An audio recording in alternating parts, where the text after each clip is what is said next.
সীমান্ত পরিস্থিতির আরো খবর জানাতে চুয়াডাঙ্গা থেকে যোগ দিচ্ছেন সহকর্মী রেজাউল করিম লিটন। যাচ্ছি তার কাছে।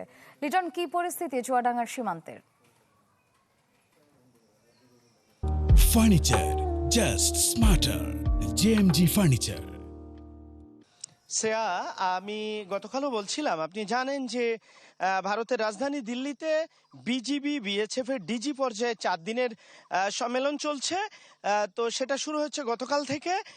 তো এই 4 দিন সীমান্ত পরিস্থিতি আপাতত ঠান্ডা থাকবে, এটি আমাদের সীমান্ত গবেষণায় অভিজ্ঞতায় আমরা যেটা দেখেছি, যে যখনই এই ধরনের কোনো সম্মেলন হয় তখন কিন্তু সীমান্ত পরিস্থিতি ভারত, বিশেষ করে বিএসএফ, তারা শান্ত রাখে, সীমান্তে অপতৎপরতা বন্ধ রাখে।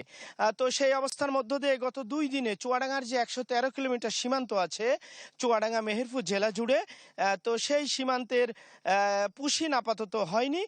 তো বিজিবি কিন্তু প্রস্তুত আছে। আপনারা দেখছেন যে আমি এখন যেখানে আছি, বিজিবির টহল সব সময় প্রস্তুত আছে সীমান্তে, এবং বিজিবি বলছে যে তারা সার্বক্ষণিক রাত দিন 24 ঘন্টা তারা তাদের অবস্থান ধরে রেখেছে সীমান্তে, এবং তারা এই তাদের যে টহল, যে নজরদারি, তাদের যে গোয়েন্দা নজরদারি, সেটিও অব্যাহত রেখেছে, এবং তারা সব ধরনের তৎপরতা রুখে দেবে। আর এই কয়দিনে চুয়াডাঙ্গা সীমান্তে যে পুশিনের ঘটনা ঘটছিল সেগুলোও কিন্তু বিজিবি প্রতিহত করেছে।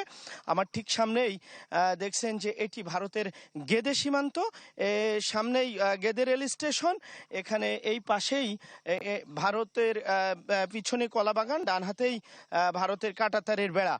তো সব মিলিয়ে যে ভারতের যে পুশিন তৎপরতা, সেটি কিন্তু আপাতত বন্ধ আছে। আর সারা দেশের সীমান্তেই আপনি দেখেছেন গত 2 দিন ধরে কোনো পুশিন কিন্তু বিএসএফ বা ভারত করতে পারেনি। হ্যাঁ, তো সব মিলিয়ে এই অবস্থার মধ্য দিয়ে চলছে। বিজিবি প্রস্তুত আছে। এখন সীমান্ত সম্মেলন শেষ হওয়ার পরে তখন দেখতে হবে যে আসলে ভারত কি ধরনের তাদের আপনার হলো সীমান্তে তৎপরতা চালায়। তবে বাংলাদেশের পক্ষ থেকে ধন্যবাদ লিটন, বুঝতে পেরেছি। দর্শক, সীমান্ত পরিস্থিতির খবর জানতে আমরা যুক্ত ছিলাম চুয়াডাঙ্গায়।